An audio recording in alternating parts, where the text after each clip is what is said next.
ها؟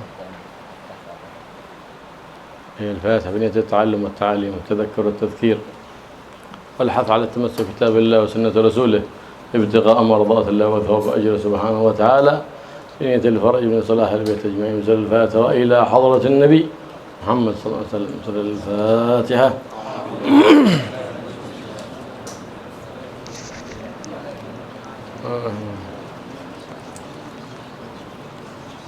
الضالين آمين. الحمد لله رب العالمين الذي اصطفى من عباده واستخلصهم لمناجاته وخلاهم عن كل خلق ذميم وحلاهم بكل خلق حميد وسلك بهم المنهج الرشيد منهج الحبيب محمد المجيد صلى الله عليه وآله وصحبه وسلم. Guru kita Al-Habib Abdullah bin Abdurrahman Al-Muhbar, beliau membuka nasihatnya dengan segala puji bagi Allah Subhanahu wa Ta'ala yang telah memilih dari hamba-hambanya orang-orang yang mereka dibersihkan dari sifat-sifat yang tercela dan dihiasi dengan sifat-sifat yang terpuji, yang mereka berjalan di jalan yang lurus, yaitu jalannya Nabi Muhammad sallallahu alaihi wasallam. فالتصوف هو سلوك على المنهج المصطفوي منهج الحبيب محمد صلى الله عليه وآله وسلم. هو عبارة عن التمسك بظاهر الدين وباطنه. إذن التصوف هو موجود في عهد النبي محمد صلى الله عليه وسلم فلم يحدث شيء إلا الاسم فقط. Tasawuf itu adalah berjalan di jalannya Nabi Muhammad sallallahu alaihi wasallam. Jadi tasawuf itu kesimpulannya berpegang teguh, baik secara zahir ataupun batin dengan ajaran Nabi Muhammad sallallahu alaihi wasallam. Oleh karena itu sebetulnya tidak ada hal yang baru dalam tasawuf itu. Cuma namanya saja mungkin yang diistilahkan dengan nama-nama yang baru mengikuti kemajuan zaman. يقول سيدي الشيخ عبد القادر الجيلاني قدس الله روحه التصوف خلق فمن زاد عليك في الخلق فقد زاد عليك في التصوف. Syekh Abdul Qadir Al-Jailani, mudah-mudahan Allah sucikan roh beliau menyatakan tasawuf itu adalah akhlak. Tasawuf itu adalah akhlak. Maka barang siapa yang lebih unggul darimu akhlaknya, berarti dia lebih unggul darimu tasawufnya. wal akhlaq هي تصلح في كل زمن وفي كل مكان. لا ينبغي لمؤمن بالله ورسوله أن يتخلى عن أخلاق في أي زمن وفي أي مكان. فهي تصلح للعصر الأول وفي العصر المودرن العصر الحديث. Akhlak itu ya relevan untuk semua zaman, baik zaman dahulu, zaman sekarang ya. Tetap akhlak itu adalah relevan untuk diterapkan, untuk diaplikasikan, baik zaman yang dahulu atau zaman di era modern seperti sekarang. وما معنى التحلي بالأخلاق الحسنة؟ هو أن يصير لك طبعا كفك الأذى عن الناس واحتمالك الأذى من الناس وبذلك النداء للناس. Apa artinya menghiasi diri dengan akhlak? Menghiasi diri dengan akhlak itu adalah, akhlak itu sudah menjadi sesuatu yang alami pada diri kita. Yang alami pada diri kita. Kita tidak mengganggu orang lain, kita tabah dengan gangguan orang lain, kita siap untuk berkorban atau berbuat baik kepada orang lain. Itu akhlak. فهذه الأخلاق لما نسمع عن أخلاق النبي محمد صلى الله عليه وسلم وسيرته ومنهجه نقول هذه سيرته، سيرة ساداتنا سادات العلماء سادات التصوف فإنهم وضعوا قدمهم على قدم الحبيب محمد صلى الله عليه وآله وصحبه وسلم. Ketika kita mendengar tentang akhlak atau sirah atau ajaran Nabi Muhammad SAW, maka kita sering menyatakan ini adalah akhlaknya para ulama, ini akhlaknya orang-orang tasawuf. Pada intinya semuanya itu adalah akhlaknya Nabi Muhammad SAW. Mereka setapak demi setapak mengikuti Nabi Muhammad SAW. فالتصوف هو الجامع للعلوم. Tasawuf itu adalah yang mengumpulkan semua ilmu. ليس كما يظن البعض أن التصوف جبة وعمامة وحمل سبحة وصار صوفي وحضر الحول والتهليل. لا. Bukan tasawuf itu seperti sangkaan beberapa orang di zaman sekarang. Tasawuf itu pakai jubah, pakai imamah, pegang tasbih, hadir haul, hadir tahlil, itu tasawuf. Bukan itu tasawuf. لا، ما تصوف ساداتنا سادات العلماء ساداتنا الصوفية إلا بعد أن تمكنوا في علم الشريعة. Para sadatina as-sufiyah, ulama-ulama tasawuf, mereka tidak dikatakan ahli tasawuf kecuali mereka sudah betul-betul menguasai ilmu syariat. فلهذا يقول سيد الإمام مالك صاحب المذهب: من تصوف ولم يتفقه فقد تزندق.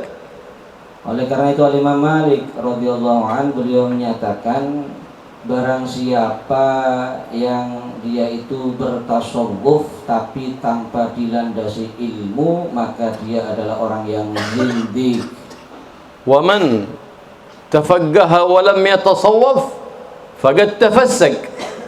Sebaliknya, barang siapa yang dia itu mempelajari ilmu fikih tapi dia tidak bertasawuf, tidak berakhlak, berarti maka dia adalah orang yang fasik.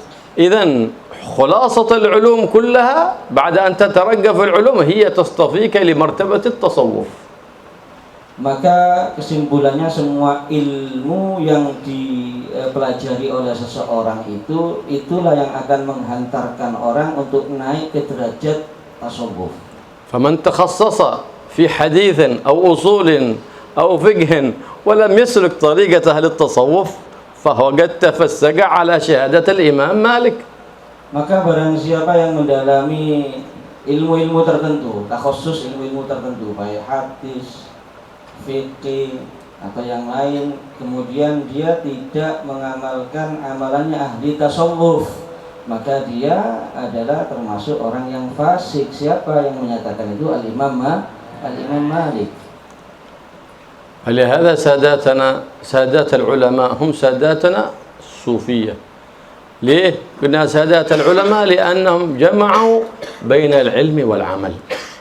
Oleh karena itu mereka, para ulama-ulama kita terdahulu, mereka bukan cuma disebut para ulama, mereka juga disebut sadatina as-sufiyah, sada as-sufiyah mereka, ya, pemimpin-pemimpin kami dalam tasawuf. Kenapa? Karena mereka menggabungkan antara ilmu dengan amal. كان في الزمن الماضي التصوف أخذ عن مشايخ أهل التحقيق وسلوك على يد أهل الطريق لبلوغهم ووصولهم إلى منهج خير فريق، منهج الصحابة ومنهج أبي بكر الصديق.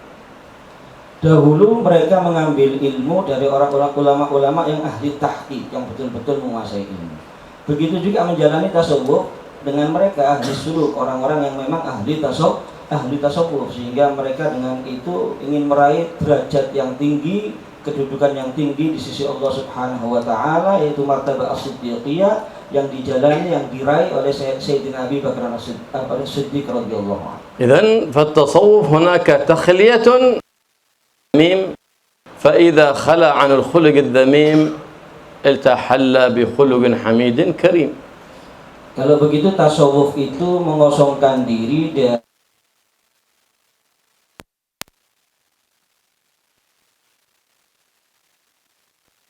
akhlak-akhlak yang terpuji.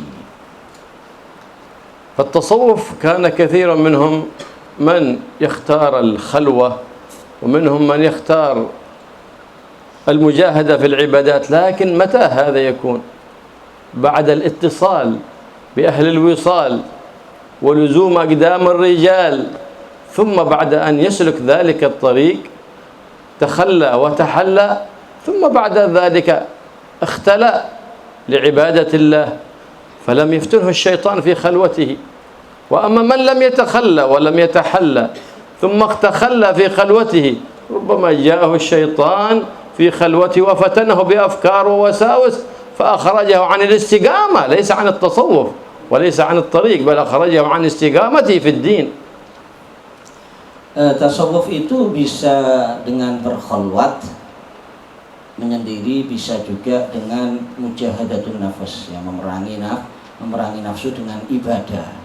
Tapi itu setelah dia punya hubungan dengan orang-orang yang memang ada hubungan dekat dengan Allah Subhanahu wa taala. Orang-orang ar-rijal, orang-orang yang al-arifun billah, ada hubungan dengan mereka. Setelah mereka itu mengosongkan diri, membersihkan dirinya dari sifat-sifat yang tercela dan menghiasi dirinya dengan sifat-sifat yang terpuji, baru setelah itu dia berkhalwat menyendiri untuk beribadah kepada Allah Subhanahu wa taala. Kalau belum melakukan itu, maka bisa jadi dia di khalwahnya itu terfitnah dengan setan, kena bisikan dan rayuan setan, sehingga dia bukan cuma keluar dari tasawuf, sudah melenceng dari ajaran Nabi Muhammad SAW,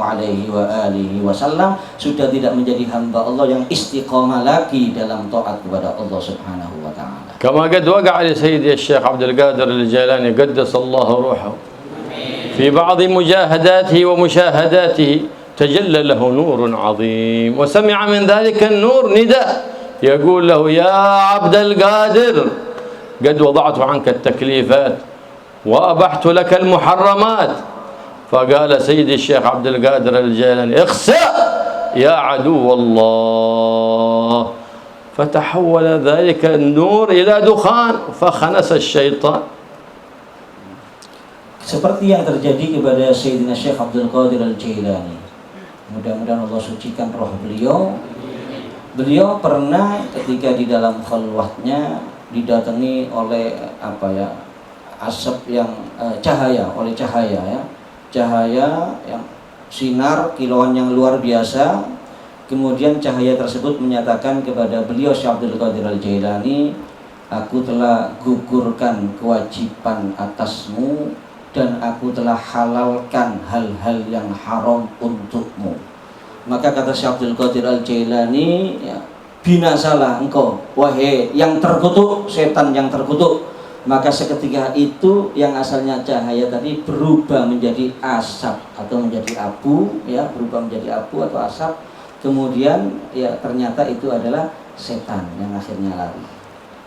فسمع صوتا من ذلك الدخان يقول له يا عبد القادر لقد فتنت 70 من أهل العبادة ونقلتهم من العبادة إلى الزندقة بهذه الحيلة، لكنني لم أستطع فيك بحيلة لأنك قمت وثبت على مقامك وأحكمت مقاماتك وفقهك في دينك، ما استطعت أن أفتنك في دينك. Kemudian beliau Abdul Qadir Al-Jailani mendengar dari asap tadi itu suara, wahai Abdul Qadir, aku telah fitnah dengan cara seperti ini 70 orang yang ahli ibadah. Aku sudah fitnah dia sehingga dia berubah menjadi orang yang ahli ibadah, menjadi orang yang zindiq. Tapi aku tidak bisa untuk menjerumuskanmu dan memfitnah kamu karena kemantapan ilmumu dan juga karena kekuatan daripada tasawufmu. فقيل لسيدي الشيخ عبد القادر الجيلاني بما عرفت أنه شيطان وهو تجلى بصورة النور الكبير؟ قال عرفته أنه شيطان لأن المحرمات ما أبيحت لسيد الخلق محمد ولم توضع التكاليف عن سيد الخلق محمد، هل توضع عن غيره؟ فعرفت أن النداء نداء شيطان وليس نداء من الرحمن، فلهذا تعوذت من الشيطان فخنس الشيطان وتحول ذلك النور إلى دخان. Kemudian ditanya Syekh Abdul Qadir Al-Jailani oleh sebagian orang, dari mana kamu bisa tahu kalau itu tadi setan? Padahal penampakannya dia kan penampakannya seperti cahaya yang sangat besar, cahaya tersebut. Kata Syekh Abdul Qadir Al-Jailani, iya aku tahu kalau itu setan. Nabi Muhammad, makhluk yang paling mulia di sisi Allah, Allah tidak pernah menggugurkan kewajiban atas beliau. Allah tidak pernah menghalalkan yang haram untuk beliau. Bagaimana untuk aku? Maka aku tahu kalau itu setan, sehingga aku berlindung dari setan, dan akhirnya dia lari dari itu setan tadi itu. Dengan itu aku tahu kalau dia itu adalah seruan adalah seruan setan, bukan seruan daripada Ar-Rahman, daripada Zat yang Maha penyayang, yaitu Allah Subhanahu wa ta'ala. فإذا التصوف في ذاك العصر هو التصوف في هذا العصر، لكن الاختلاف هنا في العصر الأول والعصر الحديث هو وظيفة الصوفي في الزمن الماضي ووظيفة الصوفي في الزمن الحاضر المعاصر. Jadi kalau begitu kesimpulannya, tasawuf di zaman dahulu dengan di era modern zaman kita ini sebetulnya tidak ada perbedaan, sama saja. Yang beda itu, kata beliau, tugasnya ahli tasawuf zaman dahulu dengan tugasnya ahli tasawuf di zaman sekarang, itu yang berbeda. إخراج تلك النظريات من الكتاب ليس مجرد أقوال نقرأها، لا، إبرازها إلى الخارج في المعاملات الخارجية.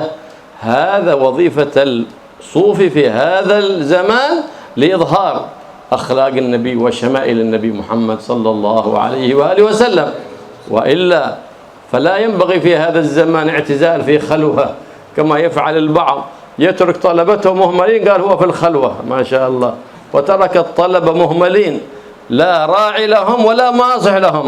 ليس ذلك من التصوف. Kalau tasawuf di zaman sekarang itu teori-teori yang dipelajari di kitab itu hendaknya kita aplikasikan di tengah-tengah masyarakat. Dalam kehidupan kita sehari-hari, kita aplikasikan, kita tunjukkan, kita berakhlak dengan akhlaknya Nabi Muhammad SAW. Itu tugasnya ahli tasawuf di zaman sekarang. Ya, nggak relevan kalau tasawuf zaman sekarang itu berkhulwat menyendiri.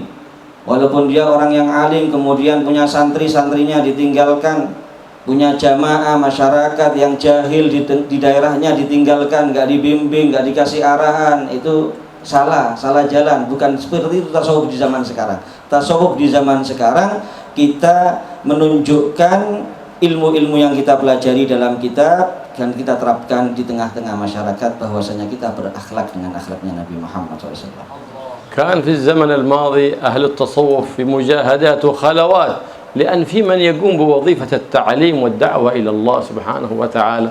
أما وقد دهانا زمان العار بخلف سوء من الأقمار، ثم بعد ذلك نذهب إلى الخلوات وأهل بلادنا وأهل قريتنا ملان بالجهل، ولم يقم أحد بالتعليم والدعوة إلى الله سبحانه وتعالى، وقد تعين ذلك.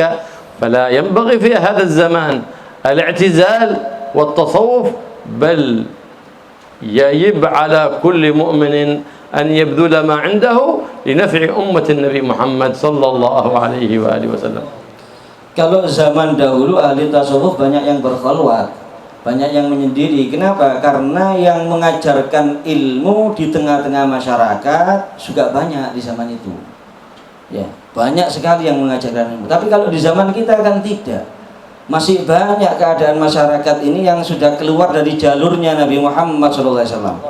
Di tengah-tengah masyarakat masih banyak yang jahil, yang tidak ngerti ilmu agama, ya, yang tidak ngerti urusan agama. Oleh karena itu sangat keliru sekali kalau berkhulwat di zaman sekarang. Malah sebaliknya, wajib kita ini untuk memberikan kemanfaatan kepada umat sesuai kemampuan kita kalau di zaman sekarang. ولهذا أخبرنا النبي محمد صلى الله عليه وسلم أنه سيأتي آخر الزمان، زمان الجهل. وهنا نحن الآن نعيش زمان الجهل، الجاهلية، جاهلية القرن العشرين، جاهلية مودرن في صورة التطور.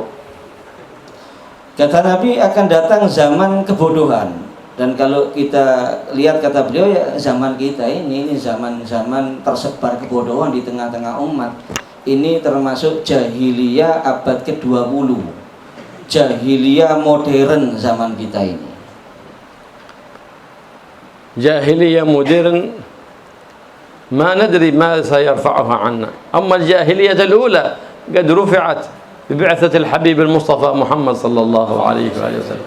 أما الجاهلية الثانية التي نعيشها اليوم ما بترفع عنا إلا بإنشاء طلبة يتخرجون من معاهد أسست على التقوى لنشر الشريعة ونشر أخلاق النبي محمد صلى الله عليه وآله وسلم وإحياء سنته. بهذا ستنهض الأمة. Kalau jahiliyah zaman dahulu itu diangkat sama Allah kejahiliaan dengan diutusnya Nabi Muhammad SAW. Kalau zaman kita ini kata beliau wallahu a'lam, tapi ya insya Allah dengan banyaknya santri yang menimba ilmu di pesantren-pesantren yang didirikan ikhlas karena Allah Subhanahu wa taala, di mana santri-santri tersebut dengan ilmunya keluar mengajarkan kepada umat ilmu agama, mengajarkan akhlak, menghidupkan sunnah-sunnah Nabi Muhammad sallallahu alaihi wasallam, maka insya Allah dengan itu kejahiliaan modern juga akan diangkat oleh Allah Subhanahu wa taala. أخبرنا النبي محمد صلى الله عليه وسلم أن في ذاك الزمان إذا جاء زمن الجهل أن من عنده شيء من العلم فليخرجه ويعلم الناس، فإن من كتم علما في ذلك الزمان ألجمه الله بلجام من نار. Nabi SAW menyatakan zaman di mana tersebarnya kebodohan di tengah-tengah umat, maka hendaknya setiap orang yang punya ilmu disampaikan ilmunya. Jangan sampai ada yang menyimpan ilmunya di zaman itu. Barang siapa yang punya ilmu tapi disimpan ilmunya di zaman tersebarnya kebodohan, enggak disampaikan, maka mulutnya ada lijam, dikendalikan ya, atau dengan lijam, dengan kendali dari api, dari nerakanya Allah Subhanahu wa taala. فهذه هي وظيفة الصوفي في هذا الزمان الذي كثر فيه الافتتان وكثر فيه اتباع الهوى ووساوس الشيطان. ما وظيفته؟ الاختلاط بالناس وتعليمهم، فإن المختلط بالناس والصبر على أذاهم خير من المعتزل الذي قال كفيت نفسي.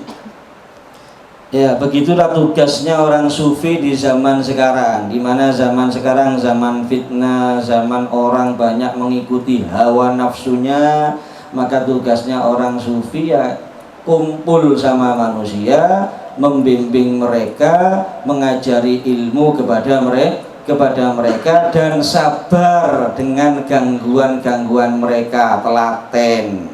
Ya, bahkan kalau ada yang berkholwat dengan mereka yang kumpul dengan manusia dan mengajarkan ilmu, maka yang kumpul dengan manusia itu lebih baik, lebih afdol daripada yang berkholwat.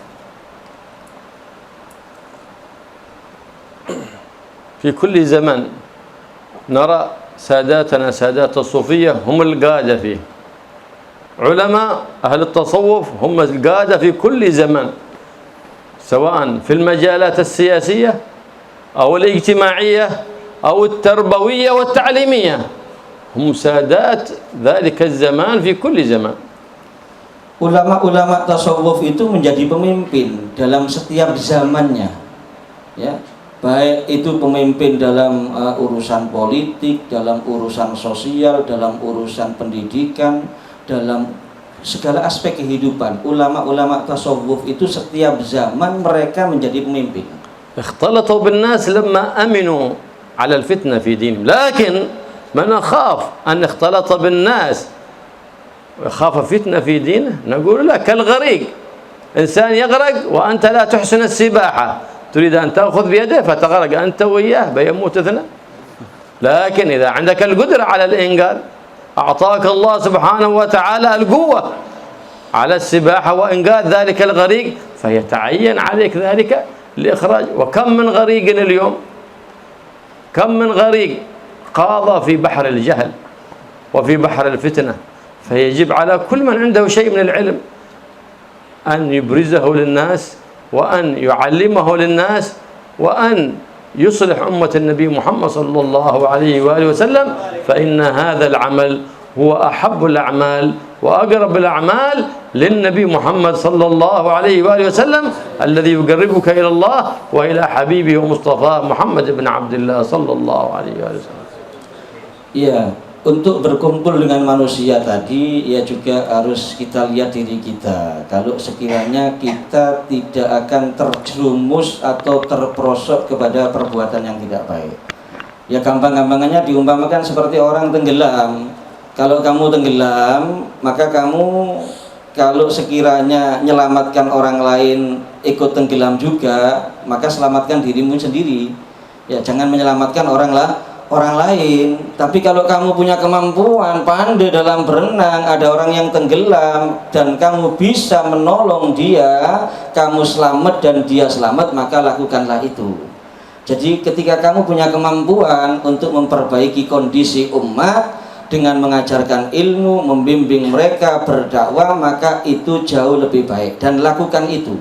Dan itu termasuk amalan yang terbaik, amalan yang paling dicintai Nabi Muhammad, dan amalan yang paling bisa memperdekat hubungan kita dengan Nabi Muhammad Sallallahu Alaihi Wasallam.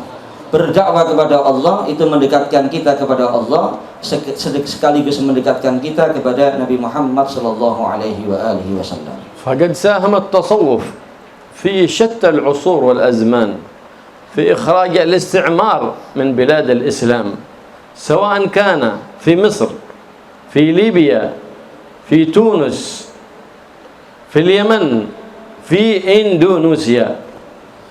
Tasawuf itu sudah banyak berperan ya di dalam negara, ya terutama diantaranya untuk menghancurkan komunisme di beberapa negara, termasuk tadi di Tunisia, di mana? Mesir, di Libya, di Indonesia. Ya, komunis itu ajarannya hilang dengan ulama-ulama tasawuf. من الزمان القديم أيام ما كان في حكم المماليك مصر، كان هناك أحد المماليك تولى الحكم في زمان يقال الظاهر ببرس.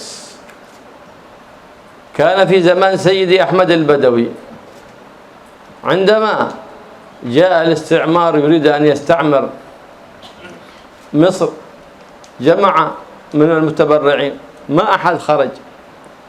لكن لما قام سيدي أحمد البدوي وكان يحمل السيفين يقاتل بيمينه ويساره خلافة عن جده الأعظم علي بن أبي طالب كرم الله وجهه، فخرج ليجمع الناس للجهاد على أعداء الدين الإسلامي، فخرج فمشى، فكل من رآه تبعه، فجمع من المقاتلين أكثر مما جمع ذلك الحاكم في ذلك الزمان من الجيش المدرب للقتال. هكذا حتى أخرجوا ذلك المستعمر وذلك الذي يريد الأذى بالمسلمين وبلاد الإسلام، ببركة من؟ ببركة سادات العلماء، ساداتنا الصوفية. Ya termasuk beliau ceritakan yang terjadi di Mesir dahulu. Ada seorang raja di zaman itu bernama Bibas. Ya, Al-Zahir Bibas. Al-Zahir Bibas. Beliau ini hidup di zamannya Sayyid Ahmad Al-Badawi, ya, rahimahullah. Maka di saat itu raja ini ingin memerangi komunisme yang akan menyerang Mesir di saat itu atau menguasai Mesir, mengajak masyarakat penduduk untuk mau mereka itu memberikan bantuan atau sumbangan ya untuk melakukan perlawanan. Nggak ada yang nurut sama si raja ini. Tapi begitu Sayyid Ahmad Al-Badawi ini yang mengajak, Dan beliau di saat itu bawa 2 pedang. Kalau berperang bawa 2 pedang, pedang di sebelah kanannya dan pedang di sebelah kirinya. Dan itu mewarisi datuknya Imam Ali bin Abi Thalib karramallahu wajha, seperti itu. Maka ketika beliau yang mengajak orang-orang, maka banyak yang memberikan sumbangan, bahkan banyak yang ikut ya berperang bersama beliau untuk menghadapi komunisme di saat itu. Ya, mereka orang-orang yang ahli perang keluar semua, ngikut di belakangnya Sayyid Ahmad Al-Badawi. Jadi mulai zaman dahulu itu mereka para ulama sufi itu punya peran yang penting di negara. فلهذا في كل زمان ترى ساداتنا العلماء ساداتنا الصوفية هم الباذلين النصيحة للحكام في كل زمان، ومن قرب منهم كان من الحكام الصالحين، ومن أبعدهم أو أبغضهم وأذاهم عرفنا أنهم من الحكام الفاسدين. Oleh karena itu mulai zaman dahulu kita lihat para ulama, para sadatina sufiyah itu mereka sangat berperan penting dalam satu negara, sehingga kita bisa menilai ya, kalau ada pemimpin pejabat yang dekat dengan para ulama-ulama sufiyah, berarti ini adalah pejabat-pejabat, pemimpin-pemimpin yang baik. Tapi kalau yang menjauhi mereka, apalagi memusuhi mereka, membenci mereka, bisa kita simpulkan mereka adalah pejabat-pejabat yang tidak baik atau penguasa yang tidak baik. فلما علم أعداء الإسلام بأثر التصوف في المجتمعات في كل الأزمان ما استطاع الاستعمار أن يغير شيء أبدا في أخلاق المسلمين. فلما علم ذلك سعى في تغيير صورة التصوف وصورة الصوفية حتى نرى في هذا الزمان زمان العار الذي جاء فيه خلف سوء من الأغمار يتكلمون على سادة العلماء ساداتنا الصوفية وينطقون فيهم بالعيب والنقص وهم أهل الكمال خلافة عن سيد أهل الكمال محمد صلى الله عليه وآله وصحبه وسلم، وذلك هدفهم لتنقيص علماء التصوف لأنهم هم الأصل وهم أعلى مرتبة في العلم، فلهذا أرادوا أن يشوهوا صورتهم عند المجتمعات. فإذا أردت أن تهلك أمة وأن تذيب حضارة أمة وأن تفشل أمة وتضعها على التراب فعليك أن تزحزح أعظم مثل أعلى في تلك الأمة. إذا أسقطته فقد أسقطت الأمة. فلهذا حاولوا زعزعة المثل الأعظم وهم ساداتنا سادات العلماء سادات التصوف. أهل التصوف زعزعوا ذلك، فلهذا استطاعوا أن يغلبوا هذه الأمة كما نراها في هذا الزمان. Oleh karena itu ketika musuh-musuh Islam ini mereka menyadari bahwasannya umat Islam ini tidak bisa dikalahkan selama ada mereka ulama-ulama tasawuf, maka mereka mulai menggunakan cara yang lain. Ya, mereka mulai merubah atau dipengaruhi pandangan umat Islam, sehingga mereka itu menilai orang-orang tasawuf ini tidak baik kelakuannya, tidak baik perbuatannya. Ya, mereka menggunakan trik seperti itu untuk menjatuhkan pandangan manusia kepada ulama-ulama tasawuf, karena mereka menyadari selagi mereka itu masih ada di tengah-tengah umat, tidak mungkin bisa akan dikalahkan umat Islam ini. Sehingga mereka serangnya di situ, di mana sudah umat Islam itu tidak punya lagi panutan daripada ulama-ulama tasawuf, dengan cara-cara bermacam-macam yang mereka lakukan.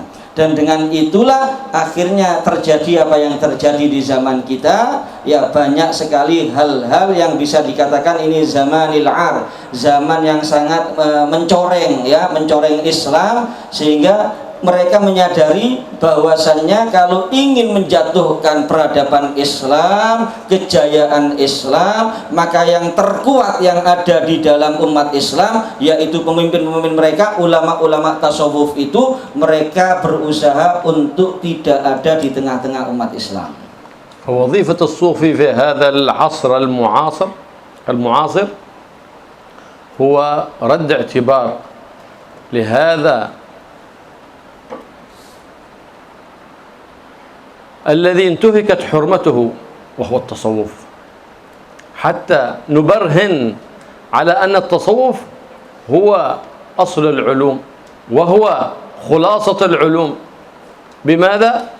بالأفعال لا بالأقوال.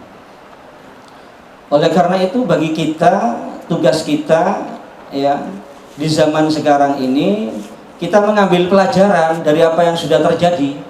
Kita berusaha mengembalikan lagi di tengah-tengah umat ini pemahaman bahwasannya tasawuf ini adalah asal usulnya ilmu dan ini adalah intisarinya ilmu. Kita terangkan kepada mereka. Dengan apa kita menerangkan kepada umat di zaman sekarang? Bukan cuma dengan ilmu, tapi dengan kita terapkan ya ilmu-ilmu dan akhlak itu di tengah-tengah umat. كثير هم من يتكلم في التصوف وقليل هم من تحقق بالتصوف. Banyak yang bicara tasawuf, tapi yang betul-betul terwujud pada dirinya tasawuf sangat sedikit sekali. لأن التصوف دخل في كل مجالات الحياة ليس خاص في الدين فقط، ولا بل دخل في كل مجالات الحياة في المجال الاجتماعية السياسية الاقتصادية، كل تلك المجالات دخل فيها التصوف. Tasawuf itu masuk dalam semua aspek kehidupan. Ya, tasawuf itu masuk dalam semua aspek kehidupan, baik dalam ekonomi, dalam kehidupan sosial bermasyarakat dan lain-lain. Itulah tasawuf. فالإنسان إذا أراد أن يعرف موقفه الصوفي في هذا الزمان لابد أن يعرف موقفه مع الله سبحانه وتعالى. موقفك عند الله وما قدرك عند الله وما قدر معاملتك مع الله. بماذا بتعرف ذلك؟ بالميزان. وما هو الميزان؟ على قدر معاملتك مع خلق الله تعرف قدرك معاملتك مع الله سبحانه وتعالى، تعرف صدقك مع الله سبحانه وتعالى، فتعرف ذلك بصدقك بالمعاملة مع عباد الله سبحانه وتعالى. Kalau orang ingin tahu tentang dirinya, bagaimana tasawuf pada dirinya, maka hendaknya dia menilai bagaimana dia dalam bermuamalah kepada manusia. Karena ketika kita bisa melihat diri kita bagaimana kita bermuamalah kepada manusia, maka begitulah muamalah kita kepada Allah Subhanahu wa ta'ala. Jadi mizannya, timbangannya bagaimana tasawuf pada diri kita masing-masing. Kita lihat bagaimana kita bermuamalah, berinteraksi, berhubungan dengan sesama kita. Maka demikianlah hubungan kita dengan Allah Subhanahu wa ta'ala. قيل لبعض العلماء صنف لنا كتابا في التصوف، فصنف لهم كتابا في المعاملات، فلما نظروا فيه نظروا هذا في المعاملات فقالوا يا سيدي طلبنا كتاب في التصوف فصنفت لنا كتاب في المعاملات. فقال لهم من لم يحسن معاملة الخلق لم يحسن معاملة الخالق سبحانه وتعالى. Muamalat fil fikih. Dikatakan kepada seorang ulama, wahai Syekh, tolong karangkan saya sebuah kitab tasawuf. Ya, karangkan kitab tasawuf. Maka dituliskan sama Syekh ini, dituruti kemauan orang tadi. Dituliskan kitab muamalat dalam fikih, itu yang ditulis, dikasihkan. Setelah diberikan kepada orang yang minta lagi, dibuka. Ini kan muamalat, pelajaran fikih ini, saya minta tasawuf. Saya minta dituliskan kitab tasawuf, kok dikasih muamalat dalam ilmu fikih ini, dalam masalah perdagangan dan lain-lain. Katanya si Syekh ini, barang siapa yang tidak baik muamalahnya dengan makhluk, maka tidak akan baik muamalahnya dengan Al-Khaliq, dengan Allah Subhanahu wa ta'ala. فموقف الصوفي معاملته مع الله أنه يعلم أنه عبد تحت سيده يفعل فيه ما يريد ويستسلم لقضائه وقدره سبحانه وتعالى. Sedangkan seseorang kalau ingin tahu bagaimana dia dengan Allah Subhanahu wa taala, orang yang sufi, maka dia merasa bahwasanya dia adalah seorang hamba Allah Subhanahu wa taala yang selalu ridho dengan ketentuan dan takdirnya Allah Subhanahu wa taala. Wa ya'lam 'ilma al-yaqin anna Allah Subhanahu wa taala arfaq bihi min nafsihi wa annahu Subhanahu wa taala fi kulli af'alihi hakimun mukhtar wa kullu fi'lihi jamil. فلا يلزمك أيها الصوفي المؤمن أن ترضى بكل فعل أصدره الجليل سبحانه وتعالى. Dan dia meyakini seyakin-yakinnya bahwasanya Allah itu lebih lembut daripada dirinya sendiri kepadanya. Dan semua yang Allah tentukan untuk dia adalah ketentuan dari Allah yang memang paling tepat dalam memberikan pilihan dan paling bijaksana. Dan semua yang Allah Subhanahu wa ta'ala tentukan untuk dia, maka hendaknya dia benar-benar menerima dengan ridho kepada Allah Subhanahu wa ta'ala. Wa yuhassin adh-dhann billah Subhanahu wa ta'ala fi jami'i ahwalih. Berhusnudzon kepada Allah dalam segala keadaan. Hadha as-sufi alladhi yad'i annahu sufi thumma ba'da dhalika يترقب المستقبل أن تصيبه مصيبة أو بلية أو فيروس فذلك ليس بصوفي بل عاصي وقع في معصية الله لأنه أساء الظن بالله وترقب المصيبة من سوء الظن بالله سبحانه وتعالى. Ya, kemudian dia itulah orang yang sufi yang mengaku dirinya sufi, harus seperti itu.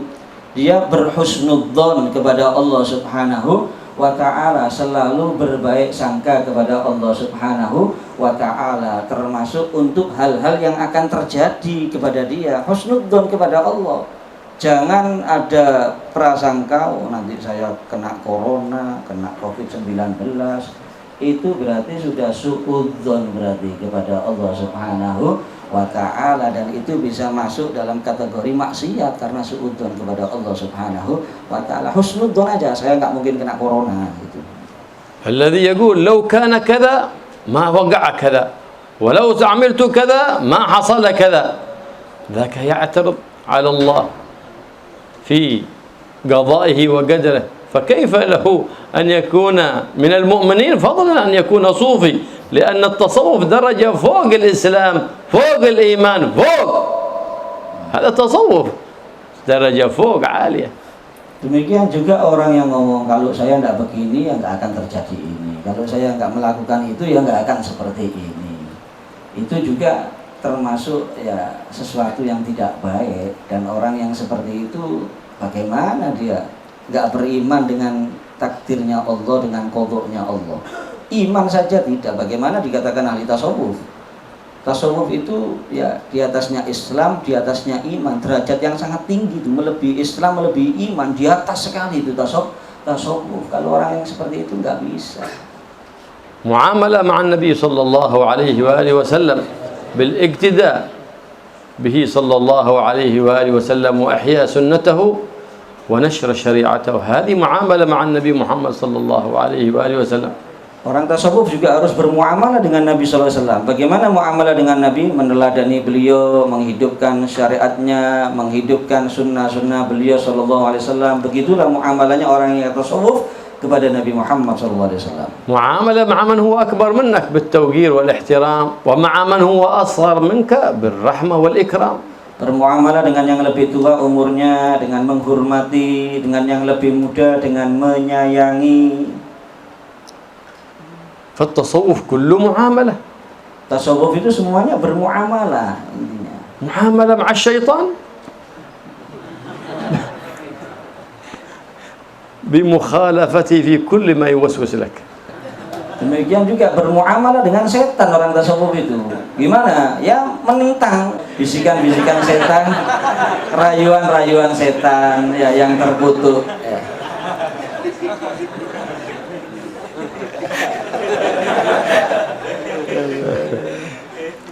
وهكذا فلهذا الله سبحانه وتعالى أمرنا بالاستعاذة من الشيطان وعلمنا بأنه عدو مبين وقديم العداوة لنا ولأبينا آدم إلى هذا اليوم وهو عدو لابن آدم. Oleh karena itu kita diperintahkan oleh Allah untuk berlindung daripada gangguan setan, dan kita diberitahu kalau setan itu musuh yang nyata, yang jelas, ya, dan itu permusuhannya dengan kita mulai zaman kakek kita Nabi Adam alaihissalam sampai ila yaumil qiyamah.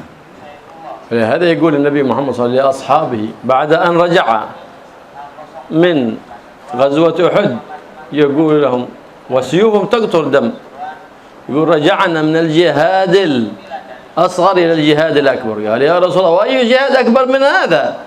قال جهاد النفس. وهذا التصوف وظيفة الصوفي مجاهدة النفس. Oleh karena itu Nabi Muhammad SAW berkata kepada para sahabat radhiyallahu anhum ketika perjalanan pulang dari perang Uhud, sedangkan pedang-pedang mereka itu masih ada bekas-bekas darah, masih yang netes. Nabi menyatakan kalian baru saja pulang dari perang yang kecil dan akan menuju peperangan yang besar, yang lebih besar. Mereka sahabat heran tanya, peperangan apa yang lebih besar ya Rasulullah? Dijawab oleh Nabi, memerangi nafsu. Memerangi nafsu. Jadi tasawuf itu juga memerangi nafsu. Itulah tasawuf. انظر إلى هذا الزمان إذا نظرنا إلى هذه المعاملات مع كل فصائل الكون هذا كله، معاملات حتى مع الجمادات، حتى مع الحيوانات. هذا التصوف الراقي بهذا المعنى ترقى الأمة به، لأن الأمة تترقى بماذا؟ برقي المعاملة. فلما ذهب هذا العلم وصار مجرد كتاب نقرأه ولم نخرجه ونبرزه حتى يكون علما عمليا لا علما نظريا، ترى كيف الأخلاق قد تدهورت، العائلات تباعدت، الأقارب تقاطعت، المعاهد انحط مستواها. ليه؟ لأننا بعدنا عن هذا الرقي من المعاملة وهو علم التصوف.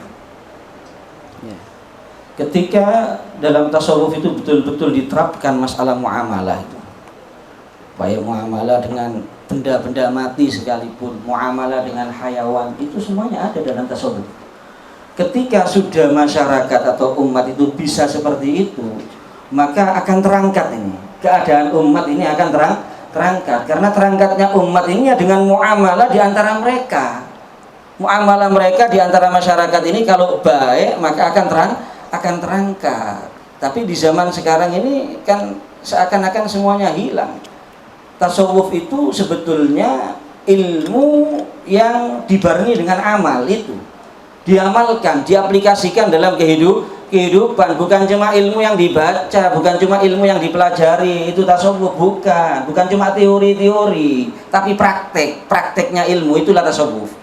Oleh karena itu kita lihat, karena sudah tasawuf ini mulai hilang di tengah-tengah umat, yang terjadi kemerosotan yang terjadi di tengah-tengah masyarakat, antara keluarga saling jauh, antar kerabat putus hubungan, bahkan pondok pesantren sudah nggak jauh, nggak seperti dahulu, sudah akhlaknya, ya perilakunya santrinya kadang-kadang sudah bukan seperti anak pesantren, sudah turun mustawahnya, sudah turun. فالعلم علمان، علم اللسان وعلم الجنان، ولا يصلح علم اللسان إلا بعلم الجنان، لأن علم اللسان حجة عليك عند الله، وعلم الجنان حجة لك عند الله. فلهذا كانت المعاهد لا تعلم علم اللسان فقط، بل تعلم هناك آخر علم الجنان. علم اللسان يحسنه البر والفاجر، لكن علم الجنان ما يحسنه إلا البر من اقتدى بسيد الأبرار محمد صلى الله عليه وآله وسلم. Ilmu itu ada dua, ada ilmu lisan, ada ilmu hati. Kalau ilmu hati itu akan memperbaiki yang di lisan, tapi kalau ilmu lisan tidak bisa memperbaiki yang di dalam hati. Kalau ilmu hati itu akan menjadi saksi baik bagi kamu di sisi Allah Subhanahu wa ta'ala. Tapi kalau cuma ilmu lisan akan menjadi saksi jelek bagi kamu di hadapan Allah Subhanahu wa ta'ala. Kalau ilmu lisan itu orang yang baik ataupun orang yang fasik, mereka bisa menguasai, mereka bisa untuk mengerti. Tapi kalau ilmu hati itu khusus orang-orang yang baik, yang mereka adalah meneladani Nabi Muhammad SAW. وما الذي هو علم الجنان؟ هو علم التصوف الذي يعالج القلب وما فيه من صفات ذميمة فيبدلها بصفات حميدة كريمة. لهذا كان المعاهد وكانت الأربطة تترقى بالمتخرجين منها كل دفعة أحسن من دفعة، لأن كان كجناحي الطائر، هناك فقه له، فقه القلوب وفقه الأبدان، فقه الظاهر وفقه الباطن، أي التصوف والمعاملة، فيمشي معا. كانت المعاهد لم تنحط مستوياتها، فمتى انحط مستويات المعاهد والمدارس؟ لما فرقوا بين علمين، علم الظاهر وعلم الباطن، فإنهما علمان في كل رباط وكل مدرسة وكل معهد يمشيان معا. فلهذا استوت أحوال المعاهد في الزمن القديم. لماذا اختلت في هذا الزمان؟ لأنهم فرقوا. نقول لا، ما في هناك تخصص في الحديث بلا تصوف، ما في هناك تخصص في الفقه بلا تصوف. التصوف لا بد أن يدخل كل المجالات. Oleh karena itu ilmu tasawuf ini adalah yaitu ilmu janan itu. Ilmu hati itu adalah ilmu tasawuf ya, dan itu yang dahulu menjadikan pondok pesantren itu ya punya apa ya, luar biasa ya, punya pengaruh luar biasa ya, punya hasil dari santri-santrinya luar biasa ya, bahkan angkatan demi angkatan itu semakin baik dan semakin baik. Kenapa? Karena dua-duanya dijalankan ya, ilmu muamalat sama ilmu tasawuf. Karena ini seperti dua sayap ini yang bisa membuat orang itu terbang sangat tinggi. Jadi dua-duanya ini dilaksanakan ya, ilmu muamalat, ilmu tasawuf itu semuanya dilaksanakan di pondok-pondok pesantren di zaman dahulu. Nah sekarang ini kok banyak merosot pondok pesantren ya, karena tadi ini sayapnya kurang satu, yang tasawuf itu kadang-kadang kurang diperhatikan. Oleh karena itu kata beliau, nggak bisa dipisahkan. Tasawuf ini harus masuk kepada semua ilmu. Walaupun ada yang mereka itu bertakhusus di ilmu hadis, tetap juga harus mempelajari tasawuf. Yang bertakhusus di ilmu-ilmu yang lain, ya, ilmu apa saja, ilmu tafsir, ilmu Quran misalnya, maka ilmu sirah dan lain-lainnya semua juga harus mempelajari tasawuf. Jadi tasawuf ini ilmu yang harus masuk kepada semua ilmu-ilmu yang lain. فلهذا اليوم نرى كثير من يتخرج من المعاهد ولا أدب ولا أخلاق، لأنهم أبعدوا العلمين الظاهر والباطن عن بعضهم البعض. Oleh karena itu kita nggak sedikit menyaksikan alumni pesantren akhlaknya nggak karuan, akhlaknya rusak di tengah-tengah masyarakat, nggak baik perilakunya di tengah-tengah masyarakat. Kenapa? Karena memisahkan dua tadi, ilmu zahir, ilmu muamalah dengan ilmu batin, ilmu tasawuf. Ini ditinggalkan, dipisahkan, ya, nggak dipelajari yang ilmu batin, sehingga hasilnya seperti itu. وإلى ذلك أشار صاحب الزبد بعد أن علمنا أن يجب علينا تعلم ظاهر المعاملات، قال وعلم داء للقلوب مفسدي واجب تعلمه كالعجب والكبر وداء الحسد. Oleh karena itu Imam Ibnu Ruslan dalam Nadhum Zubat beliau sudah mengisyaratkan, setelah beliau menjelaskan tentang ilmu-ilmu yang wajib dipelajari, maka diantaranya beliau juga menyampaikan ilmu yang berkaitan dengan hati juga harus dipelajari, ya, seperti ilmu tentang penyakit hasud, penyakit ujub, penyakit kibir dan lain-lain.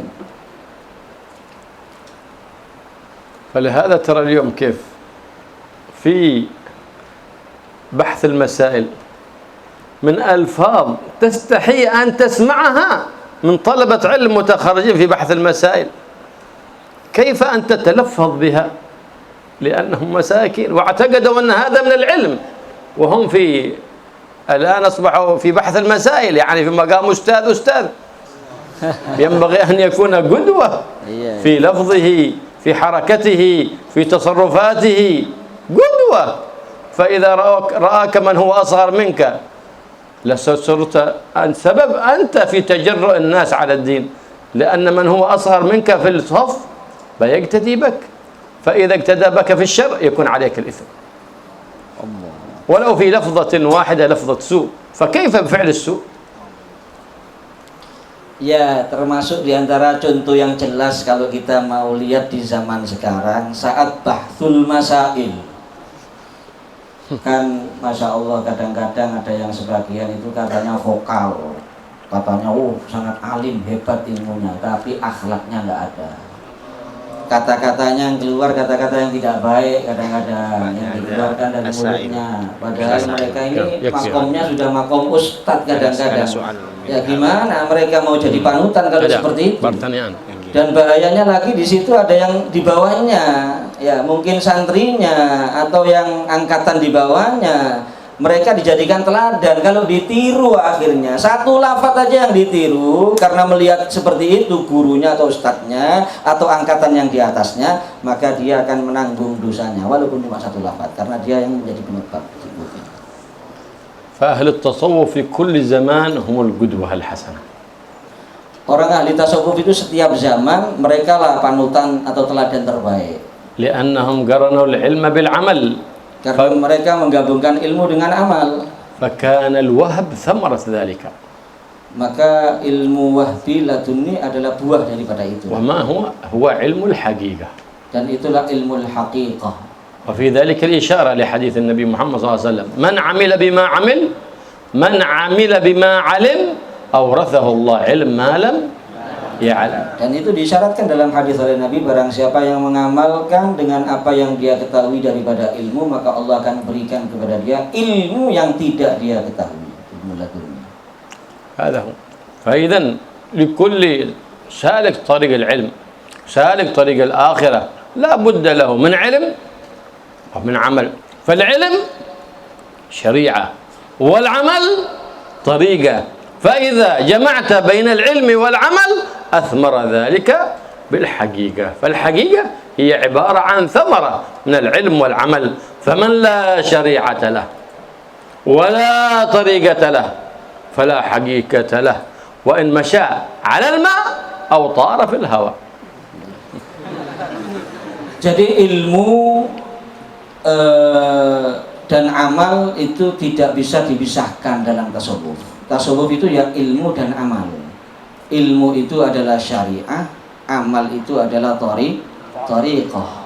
Maka barang siapa yang tidak ada ilmu dan thariqah, maka tidak mungkin dia akan meraih haqiqah. Ya, walaupun dia itu bisa berjalan di atas air, walaupun dia itu bisa terbang di udara. فإن الشيطان يمشي على الماء ويطير في الهواء. وهل هو من أهل التصوف أو من الصالحين؟ Setan juga bisa jalan di atas air, terbang bisa setan. Apa kalau setan itu termasuk ahli tasawuf? يقول سيد الشيخ عبد القادر الجيلاني لا تتعجل في حب أحد ولا في بغضه، لكن انظره هل هو عند الأوامر مؤتمر وعند النواهي منتهي؟ فحينئذ إذا كان مؤتمرا لأوامر الله مجتنبا لنواهي فأحبه، حينئذ تحبه لله لا لهواك، وإلا فإن كان لا ممتثل للأوامر لا منتهي عن النواهي فحينئذ أبغضه لله فلا تبغضه لهوى نفسك. Kalau kamu mau cinta sama seseorang atau benci, jangan terburu-buru. Lihat dulu apakah dia melaksanakan perintah Allah, apakah dia menjauhi larangan Allah. Kalau dia melaksanakan perintah Allah dan menjauhi larangan Allah, maka cintailah, tapi bukan karena dorongan hawa nafsumu, tapi karena Allah cintanya. هذا كلام الشيخ عبد القادر الجيلاني. Kalau ternyata dia tidak melaksanakan perintah Allah dan tidak menjauhi larangan Allah, maka ya bencilah dia, tapi juga bukan karena nafsumu, tapi bencinya juga karena Allah Subhanahu wa ta'ala. Demikianlah dikatakan oleh Sayyidina Syekh Abdul Qadir Al-Jilani. وهذا لهم سادات الطرق. في سؤال جواب بعد. في سؤال. يا خير تفضل. لا كمل أولا نفتح السؤال. فساداتنا الصوفية في كل زمان الطرق الصوفية هي أعلى درجات الإيمان، أعلى درجات الرقي، أعلى درجات المعاملة. فلمن كان يريد أن يسلك طريقتهم فليراجع سيرتهم وليراجع تراجمهم وليتشمم لذلك، فإن كان قلبه يعشق ذلك فحينئذ ذلك النور سيزداد ويزداد ويزداد حتى يوفقه الله سبحانه وتعالى للاتصال بأهل الوصال ومحبة كتبهم ومطالعتها والتعشق للاقتداء بهم. ذلك يدل على أن نور الإيمان في قلب ذلك العبد المؤمن يزداد ويزداد ويزداد. فالله يجعل إيماننا في زيادة ويوصلنا وإياكم بأهل الإيمان وصحبة أهل الإيمان. ولكن إذا سئلت هل أنت متخصص في التصوف ماذا تقول؟ Ya, beliau menyatakan bahwasanya thariqah tasawuf itu adalah paling unggulnya, ya, paling tingginya thariqah yang bisa mengantarkan seseorang kepada kemantapan iman, kemudian juga derajat yang tinggi di sisi Allah Subhanahu wa ta'ala. Oleh karena itu barang siapa yang serius ya ingin menjadi ahli tasawuf, ya pelajari sejarah hidupnya ahli tasawuf, baca telaah biografi mereka, ilmu-ilmu mereka, perjalanan mereka, dan kalau bisa juga kita rindu, bukan cuma mempelajari, rindu untuk meneladani mereka, maka dengan itu akan bertambah keimanan kita, bertambah keimanan kita, bertambah keimanan kita, sehingga kita akan bersambung atau tersambung dengan mereka menjadi orang-orang yang mantap keimanan kita dan menjadi orang-orang yang dekat dengan Allah Subhanahu wa ta'ala. فإذا سئلت هل أنت من أهل التصوف ماذا تقول؟ Ini pertanyaan sebelum antum yang bertanya, Habib Abdullah yang bertanya. Kalau kamu ini kan sekarang tak khusus tasawuf ya. Kalau kamu ditanya, kamu ini ahli tasawuf atau bukan? Ya, dan jawabannya. هذا كل مؤمن يتعين عليه أن يكون من أهل التصوف، فإذا تخرج من معهده سواء في ذلك التخصص أو في غيره هو يبرهن عن منهج أهل التصوف، لأن فقه بلا تصوف لا يعتبر به. Ya, memang tasawuf ini sebetulnya kewajiban setiap orang mestinya, ya. Setiap orang mukmin itu ya juga harus dia itu bertasawuf, yaitu mengamalkan ilmunya, termasuk santri yang belajar di pesantren keluar dari pondok itu ya harus dia mengamalkan ilmunya. Kalau ilmu fikih tapi tidak diamalkan ya tidak ada nilainya, sama dengan nggak memiliki ilmu, berarti nggak dianggap. وهذه هي وظيفة الصوفي في هذا العصر المعاصر عصر الفتن والمحن أن ينقل هذه المعاملات من نظريات في كتاب إلى معاملات يبرزها في الخارج عند خلطته بالناس، فحينئذ يعرف الناس حقيقة التصوف، لأنهم في هذا الزمان بهتوا التصوف بما ليس فيه وأدخلوه فيه ما ليس منه. Ya, oleh karena itu tugasnya ahli tasawuf di zaman sekarang menampilkan teori-teori ilmu yang dipelajari dalam kitab di tengah-tengah kehidupan masyarakat, diaplikasikan dalam bermuamalah dengan masyarakat, ya, ditunjukkan supaya orang itu ngerti inilah tasawuf. Hakikatnya tasawuf itu bisa betul-betul dipahami oleh umat, karena umat sekarang ini sudah banyak diselewengkan tentang pemahaman tasawuf, sehingga kadang-kadang dianggapan sebagian orang itu tasawuf itu adalah sesuatu yang tidak baik, yang jelek, karena banyak itu tadi dipengaruhi, disusupi di dalamnya seakan-akan ya hal-hal yang tidak baik yang ada dalam tasawuf. فإذا في يوم من الأيام سئلت هل أنت صوفي؟ إيش تقول؟ تقول هذا شرف لا أستحقه، أسأل الله أن يبلغني. Kalau kamu suatu saat ada yang tanya, kamu sufi? Maka bagaimana jawabannya, apa yang kamu ucapkan? Maka jawabannya ini dicatat ini ya. Jadi kalau nanti ditanya orang enak, bilangan ini kemuliaan saya nggak pantas untuk meraihnya, tapi yang mudah-mudahan Allah sampaikan saya kepada. Jawabannya apa? Hadza syarafun la astahiqquha لا أستحقه أسأل la الله astahiqquhu walakin as'alullaha أن an يبلغني. yuballighani. Ini kemuliaan yang saya tidak pantas untuknya, tapi saya mohon kepada Allah untuk bisa sampai kepadanya atau meraihnya. Ya khair. تفضل سؤال. Terjemahannya ada kurang lebih, ada bumbu-bumbunya sedikit ya, walafu ya. ترجمة bagus masya Allah. Baik, ini dari apa yang disampaikan oleh Habib Abdullah ini, mungkin dari teman-teman ada yang mau menanyakan tentang muskilat-muskilat atau yang berkaitan dengan suluk atau di luar suluk, tidak masalah. Nah, fadhil. Bisa maju. Bisa madur ya.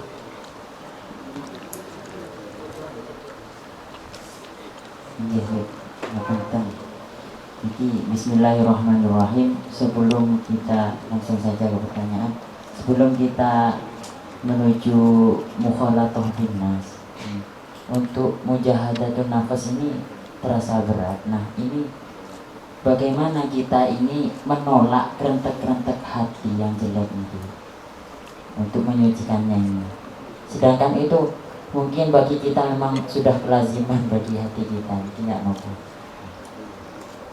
Ya, soal qabl mukhalatatin nas, كيف الطريقة مجاهدة النفس خصوصا في إزالة الخطرات السيئة في القلب.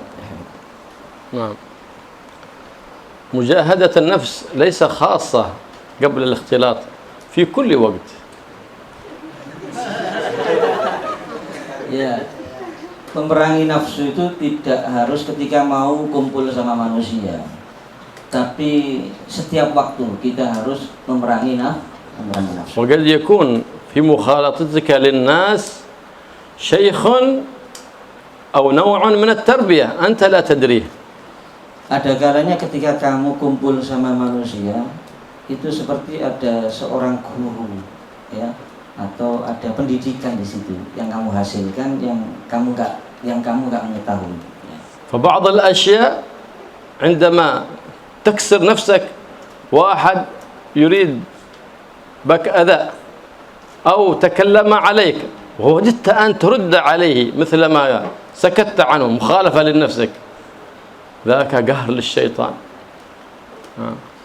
Ya, contohnya kadang-kadang kamu ketika kumpul sama orang, ada orang yang ngata-ngatai kamu, nyinggung kamu kan rasanya ingin balas ya, tapi kamu tahan, maka itu termasuk daripada di antara pendidikan mujahadatun nas ketika mukhalatatul nas yang kamu dapatkan atau yang kamu hasilkan, dan itu termasuk memerangi tipuan-tipuan atau rayuan setan. ففي مخالطتك للناس guru شيخ لك لأنك ترى أفعالهم الشينة فتجتنبها وأعمالهم الزينة فتعملها. Ketika kamu kumpul sama manusia itu sekali lagi guru bagi kamu itu sebetulnya. Ketika kamu melihat orang yang berbuat jelek, ya kamu bisa ngambil pelajaran sehingga kamu jauhi kejelekan tersebut. Ketika melihat orang yang berbuat baik, juga kamu ambil pelajaran, kamu tiru kebaikan orang tersebut. هذا تصرف العاقل. أما الغبي الأحمق فإذا رأى الناس في غلط معهم وإذا الناس في صح عمل الصح معهم هذا الأحمق الغبي. Nah, kalau itu tadi orang yang berakal seperti itu. Kalau orang yang bodoh melihat orang melakukan kejelekan, melok melakukan kejelekan dia itu. Lihat orang yang melakukan kebaikan baru ikut yang melakukan kebaikan. أما العاقل هو الذي يعتبر بغيره ولا يكون عبرة لغيره. Orang yang berakal itu yang ngambil pelajaran bagi orang yang mengambil pelajaran dari apa yang dilakukan orang lain, bukan dia yang diambil pelajaran oleh orang lain karena kejelekan yang dia lakukan. والله. Saya bin Arabi Pak ini. Takriman lagi. Bila Arabi ala basalah sila bas. لا بغناها بالمدورية. أنا ما أقدر أترجم. بالجاوية. جزيل الشكر على الفرصة الثمينة ونتشرف بوجودكم ونحييكم ترحيبا حارا وأقول لكم أهلا وسهلا بحضوركم في هذا المعهد المبارك. ولدي سؤالان. السؤال الأول عن التعريف عن تعريف التصوف والحديث، فإنكم جديدا لقد قلتم إن تعريفها التخلق التخلق بأخلاق النبي صلى الله عليه وسلم، فلم أزل جاهلا عن ذلك، يعني لم أزل لا أفهم عن ذلك. فإن هذا التعريف لم يزل عاما على كل العلوم، فإن أخلاق النبي شائع لكل العلوم، يعني دخل عليه علم الفقه وعلم التصوف وعلم وما إلى ذلك. والسؤال مني فإذا ما أني به تبين عن التعريف الجامع والمانع للتصوف معذرة، لأننا لا نفرق بين علوم التصوف وغيرها بهذا التعريف. والسؤال الأول. وأما السؤال الثاني قلت جديدا وأما السؤال الثاني لقد قلت جديدا بأن علم الباطن والظاهر علمان لا ينفك، يعني لا ينفك أحدهما من آخر عن الآخر كجناحي الطير، فإن كانت إحداهما سقطت فلا يطير الطير. فمن جملة ذلك لقد مثلتم جديدا، ومن أمثال ذلك مجلس بحث المسائل، فإنكم قلتم جديدا فإن مجلس بين هذا المجلس مجلس بحث المسائل ربما كان من أعضاء هذا المجلس خرج من فمهم الفاظ السيئة حتى لا يكون قدوة لأصغرهم. فالسؤال مني فإن أكثرنا هنا كثير من أعضاء البحث المسائل أقولك هذا يعني أشعني به يفيد أن تأمرنا بالتوقف عن هذا المجلس أو عن هذا البحث أو هذا المجلس هذا البحث المسائل مسموح لنا لكن بمراعاة الأخلاق. هذا ويسأل ويجاوب. لم أزل متحيز بها. أما التعريف هذا للشيخ عبد القادر الجيلاني لما قال التصوف خلق، وقد فسرنا في الكلام وعرفنا الخلق ما هو كف الأذى واحتمال الأذى وبذل الندى، فبينا له في الكلام، فجوابك موجود. Ya sudah, sebetulnya tadi itu yang mendefinisikan bukan beliau, tapi Sayyidina Syekh Abdul Qadir Al-Jailani, bahwasanya at-tasawuf itu adalah al-khuluq, akhlak. Dan tadi sudah dijelaskan ya kaful ada, kemudian apa? ما هو الخلق الحسن؟ ما حتى تجاهد نفسك حتى يكون ديدنك وطبيعتك حتى وإن كان بسبب التطبع في البداية، لكن صار ذلك طبيعة فيك، بذل الندى وكف الأذى واحتمالك للأذى من غيرك. Ya sudah paham kan ya, bahasa Arab jawabannya paham. ثم السؤال الثاني هو ليس المعنى واحد من الطلبة خربان نخرب المعهد كله، لا، إذا كان واحد من أهل مجلس بحث المسائل يتلفظ نؤدبه، نقول هذه ليست أخلاق أهل العلم، وليس معنى أنك صرت في بحث المسائل تغتر بذلك حتى تتجرأ بألفاظ على زميلك، فضلا عن أحد من العلماء الذين تنقل عنهم. إذن هناك أخطاء في هذا المجلس نبطل فيه، نصلح الأخطاء والمجلس يستمر. المعهد هذا مرعبا فيه أشياء كثيرة، نصلح الأخطاء ونستمر، وليس المعنى أنه طبيب أخطأ في المستشفى نغلق المستشفى، لا، نصلح الطبيب. Ya tadi yang masalah apa yang dipertanyakan definisi sebetulnya sudah dipaparkan semuanya kata beliau tadi. Jawabnya sudah ada di penjabarannya beliau tadi, bahwasanya memerangi nafsu, bahkan berusaha dulu untuk berakhlak dengan akhlak-akhlak yang terpuji, dengan melatih diri sampai akhirnya menjadi akhlak-akhlak terpuji itu menjadi alami dalam kehidupannya dia, ya. Baik itu tidak mengganggu orang lain, sabar dengan gangguan orang lain, berbuat baik kepada orang lain dan seterusnya. Kemudian pertanyaan yang kedua, ya jelas ya diperbaiki aja apa yang kurang baik yang terjadi di Bahthul Masail tadi. Seperti pesantren kalau ada bangunan yang kurang baik duduk dirubuhno kabeh, ya sing rusak-rusak ikut tok ditandani. Demikian juga dalam Bahthul Masail. Kadang-kadang kan ngomongnya nggak baik, ngomong kotor atau apa ya yang bisa nyinggung perasaan teman kamu. Bahkan yang lebih parah kadang-kadang yang diomongi kurang baik itu apa masyayikh atau apa musannifin, muallifin kitabnya itu ya. Bukan yang dalam kitabnya itu yang punya pendapat di kitab yang kita yakini ulama-ulama besar, kadang-kadang mereka diomongi dengan kata-kata yang tidak sopan. Nah, itu jangan sampai terjadi yang seperti itu. Jadi ya diperbaiki, tetap berjalan ya seperti beliau umpamakan tadi kalau rumah sakit yang salah masuk rumah sakit bukan rumah sakitnya kan enggak كله سواء. خلاص tapi di salah sesuatu. man لا ولا سؤالين. سؤالين تفضل يا ريت تفضل بقى 3 وبقى 30 بقى. Ya, pakai bahasa Indonesia. Ada juga 2 pertanyaan, cuma dengan singkat. Yang pertama tadi terkait tasawuf, ada penjelasan tasawuf adalah at-takhalli 'anil radha'il, bersih dari kotor, summa tahalli bil yang bagus-bagus asalnya. Itu kan berproses, Habib. Pertamanya takhalli baru tahalli. Cuman bagaimana jika terjadi tahalli padahal belum takhalli? Dan kalau Al-Fakir Amati, sepertinya saya sendiri seperti itu, belum takhalli ubes tahalli.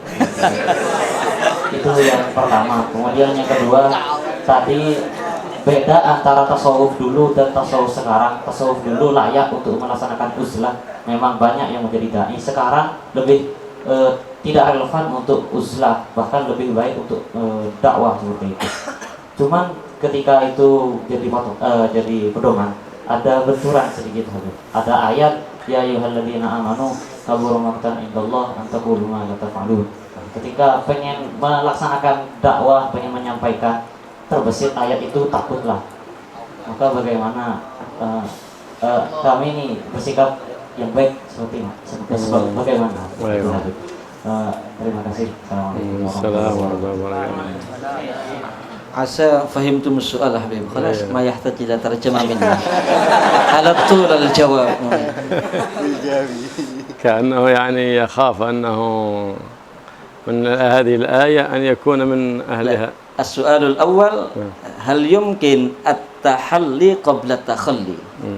هذا يعني خلاصة السؤال الأول. خلاصة السؤال الثاني هذا الآية. أيوة لما قبر مقتا عند الله أن تقول ما لا تفعل. أيوة لما المناسب الآن يعني لأهل التصوف مخالطة الناس وتعليمهم فهو يخاف على ذلك. نعم. السؤال الأول وهو هل يمكن التحلي قبل التخلي؟ نحن قلنا إذا تخلى الإنسان أوتوماتيك تحلى، وإذا تحلى أوتوماتيك تخلى. Berarti wis paham, kok ada terjemahan wis ya. Ya. Kalau tahalli ya sudah otomatis takhalli. Kalau takhalli otomatis tahalli. لماذا؟ لأنك تتخلى عن صفة ومن لازم تخليك عنها تحليك بضدها، ومن لازم تحليك بالصفة هذه تخليك عن ضدها. Ya wis paham insyaallah. طيب السؤال الثاني وهي الآية، نحن بنقيم الدعوة إلى الله ونحن بنعلم، لكن خائفين من ندخل تحت هذه قبور مقت أن تقول عند الله أن تقولوا ما لا تفعلون. نقول نعم، قد يوحي الشيطان بمثل هذه الآية.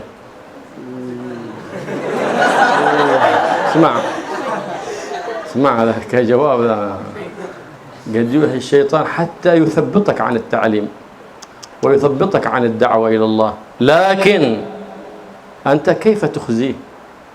لا تنيله مرادك، لا تريده مراده منك، بل تمشي في طريقك وتعلم وتقول هذا التعليم لنفسك. فإذا أمرت الناس اعلم أن هذا الأمر لنفسك، ليس المعنى أنك تأمر الناس وتظن نفسك أنك أنت الأعلى وتنهى الناس وأنك قد انتهيت. لا، أنت تأمرهم وتنهاهم وأنت في باطنك حقيقة أنك لم تأتمر ولم تنتهي، وأن الخطاب الذي يخاطب عامة الناس أنا أحوج الناس إليه. فأنت في الحقيقة تخاطب نفسك. فإذا هذه من مجاهدة النفس. لكن المصيبة إذا كنت تخاطب الناس وتعتقد نفسك أنك قد مررت على الصراط، هنا أغواك إبليس مرتين. Ayo wis paham ya.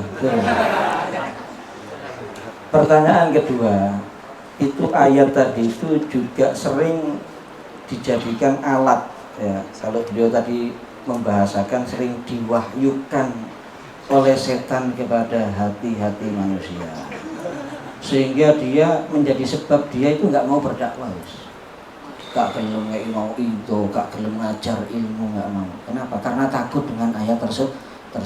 Maka kata beliau ada tipnya untuk mempermalukan setan dan kita lolos daripada jeratan setan ini, sehingga kita tetap bisa bersemangat untuk berdakwah.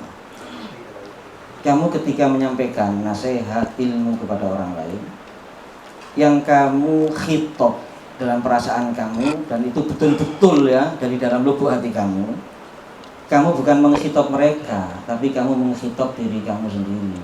Ilmu yang kamu sampaikan itu untuk kamu sendiri, nasihat yang kamu sampaikan untuk kamu sendiri. Kamu meyakini seyakin-yakinnya diri kamu masih tidak melaksanakan perintah tersebut atau tidak menjauhi larangan tersebut, maka seperti itu insya Allah aman daripada perasaan takut dengan ayat tadi itu. Yang bahaya itu kalau ada orang memang dia menyampaikan nasihat, menyampaikan ilmu, dia merasa memang dia sudah hebat, dia bakal sudah mampu melewati sirat ya, tidak akan tergelincir ke neraka. Itu yang berbahaya itu yang seperti itu orang yang ditipu sama setan 2 kali tipuan berarti. Sudah. Selanjutnya dari kajian tasawuf senior sama junior, mungkin ada yang mau bertanya, 2 orang lagi. Iki kate takon. Ndak. Nah, khos. Oh, lian tasawuf. oh ya.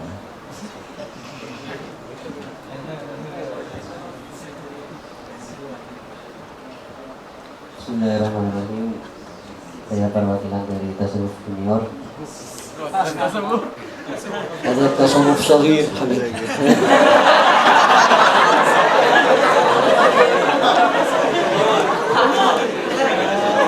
Jadi ada fi qismain indahum fi ashabut tasawuf as-sighar, fi ashabut tasawuf al-kibar.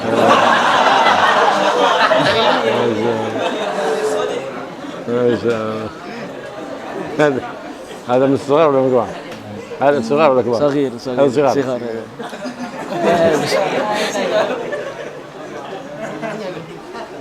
Bismillahirrahmanirrahim. Yang saya tanyakan adalah suluk di era modern ini haruskah atau sebatas apa maksudnya itu? Yaitu haruskah kita mengikuti Thariqah Al-Mu'tabarah yang sudah ada di Indonesia ini ketika kita ada di tasawuf di era modern ini? Sekian, terima kasih. السلوك في هذا العصر الحديث هل لابد أن نتبع أصحاب الطرق المعتبرة؟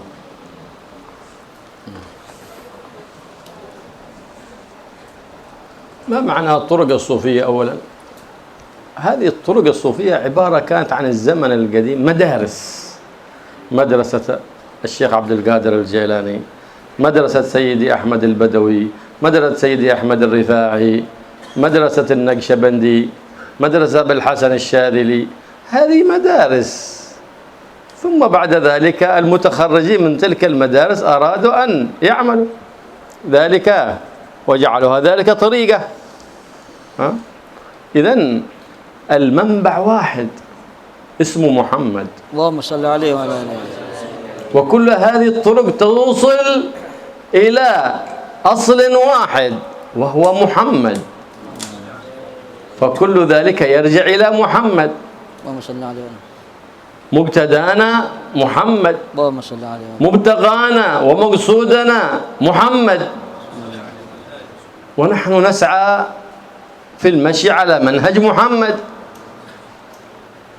إذا ما في هناك شيء لابد أن نفعله إلا على منهج محمد. فلهذا ساداتنا آل بعلوي، سادات الصوفية، ساداتنا آل بعلوي اتخذوا للتصوف منهجا خاصا بهم. Ya, jadi thariqah as-sufiyah itu adalah sebetulnya dahulunya itu berupa madrasah-madrasah. Madrasahnya Syekh Abdul Qadir Al-Jilani, madrasahnya Syekh Ahmad Al-Rifai, Syekh Ahmad Al-Badawi dan lain-lainnya yang tadi beliau sebutkan. Jadi itu madrasah-madrasah. Kemudian santri-santri beliau itulah yang akhirnya membuat istilah thariqah namanya ya. Dan jadi intinya sumbernya semuanya kembalinya kepada satu, yaitu Nabi Muhammad SAW. Sumbernya semuanya Nabi Muhammad SAW. Karena memang yang jadi tujuan kita semuanya, kita ini ingin menjadi orang yang dekat dengan Nabi Muhammad SAW dan meneladani Nabi Muhammad SAW. Oleh karena itu tidak harus sebetulnya kita mengikuti at-thariqah al-mu'tabarah. Yang penting ya kita semuanya mengikuti apa yang dari Nabi Muhammad SAW. Oleh karena itu para sadatina al-Ba'alawi mereka juga membuat manhaj ya atau kurikulum yang disebut at-thariqah al-alawiyah. فهم على الجد والاجتهاد في أعمال الظاهر وعلى المراقبة في الباطن بالعلم والعمل، ويحيطون ذلك بالأخلاق الكريمة وملازمة الأوراد والاستقامة عليها، ما هو بعض أحيان لا، والاستقامة عليها. وأحاطوا ذلك بأركان 5: علم، عمل، خوف، ورع، إخلاص. فكانت هذه أركانهم وهذه طريقتهم، فلم يوجد عليها انتقاد في أي زمن من الأزمان ولا من أي طائفة من الطوائف، فلأنها كان ظاهرها غزالية بالجد والاجتهاد وباطنها شاذلية بالمراقبة للكبير المتعال سبحانه وتعالى. Thariqah al-alawiyah itu mereka semangat dalam ibadah baik secara zahir dan batin, dan mereka punya pondasi, punya arkan 5: ilmu, amal, kemudian al-wara', al-ikhlas, al-ilm wal amal wal akhlaq ya, akhlak, kemudian mulazamatul aurat, melazimi wirid-wirid ya. Jadi intinya kembali kepada 5 rukun. Mereka itu adalah al-ilm wal amal wal khauf, perasaan takut kepada Allah, kemudian al-wara' ya, berhati-hati daripada yang haram, kemudian al-ikhlas, ikhlas karena Allah Subhanahu wa taala. Mereka mengamalkan dalam secara zahirnya dengan ilmunya Imam Al-Ghazali, kemudian secara batinnya dengan Syekh Abil Hasan Asy-Syadzili. هذا التصوف الكبير ولا ما؟ Ya, ini yang perwakilan yang senior, tasawuf senior, enggak? من التصوف الكبير ما في له. بسم الله. ما في تصوف كبير. Bismillahirrahmanirrahim. قبل أن أسأل أود أن أؤرخ نفسي أولا كي تتذكر اسمي في دعائك. اسمي أحمد ورزي حسبي. أنا الآن جالس في مجال أصول فقه في تخصص أصول فقه، لكن قلبي أميل إلى التصوف. عسى أن تتذكر اسمي fi du'a'i wa anta du'ali walana walakum. Soali al-awwal yumkinuni an atakalam bil lugha al-Indonesia.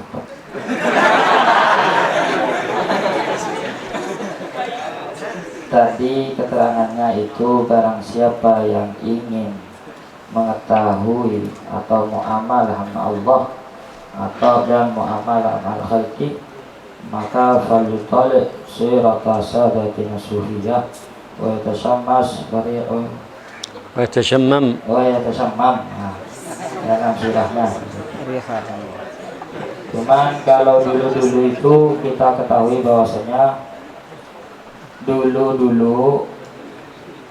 guru-gurunya itu mursyid-mursyidnya semuanya wali, mempunyai guru privat sendiri-sendiri. Contohnya kalau kita itu guru-guru dulu itu mondok di Tempeleng, pulang jadi wali kan seperti itu. Kalau sekarang ini kita tidak langsung bisa berguru privat langsung kepada wali. Bagaimana caranya ini? Iya. Atau kan setiap murid atau salik itu kan memiliki Syekhul Futuh. Nah, Syekhul Futuh kami ini siapa? Itu pertanyaan yang pertama. Pertanyaan yang kedua ini tadi gola kultum anifan fa idza kunna nasma' akhlaq nabiyina Muhammad sallallahu alaihi wasallam wa siratahu wa manhajahu fa innama hiya siratu sadatina sufiyah wa tasawuf wal jami' al ulum laysa kama wahamul wahimun wal jubbah wal imamah wa tasbih itu tentang metode sadatuna sufiyah itu kan diambil dari akhlak Nabi. Cuma metodenya itu kan banyak beda-beda. Kami itu ada punya metode yang kami contohi itu bagaimana seperti itu. Ada metode dari teman kami هذا سؤال ولا محاضرة؟ meninggalkan perkara هذا يسأل ولا يحاضر الآن؟ dengan cara tidur itu itu juga ada metodenya wali. Caranya itu tarkul maksiat khairun min fi'lit ta'ah. Salah satunya itu adalah tidur tok diniati meninggalkan maksiat, melaksanakan perkara wajib itu. Bagaimana metode yang baik? Mungkin اقرأ كده خلاص جيب السؤال بس ايش يقرأ كده Assalamualaikum warahmatullahi wabarakatuh. سؤال بس هذا سؤال المحاضرة هذا Ente tanya apa muhadharah ini? Iya. Kesimpulannya al-khulasa min su'al al-awwal kan yani masyayikh as-suluk hada min al-awliya ya habib. Hatta ba'dhum qal ya'ti ila al-ma'had أعطاه لطمة شيخ الولي هذا رجع عالما يعني. أما الآن ما يوجد مثل هذا. فالأول كيف أول المريدين هذا في عندهم شيخ الفتوح والآن كيف من شيخ فتوحي هو من شيخ فتوحي هذا السؤال الأول. السؤال الثاني يعني الطريقة في مجاهدة النفس هذا أو في السلوك في أنواع الأسلوب الذي ذكره العلماء. بعضهم يقولون بدوام النوم بس لترك المعصيات. الدليل لترك المعصيات ينام وينام وينام بل يفعل الواجبات بس من شأن ترك المحرمات يعني بالنوم ما هو بالقلب بالنوم لكن هذا من العصر من السلوك في العصر الحديث يعني.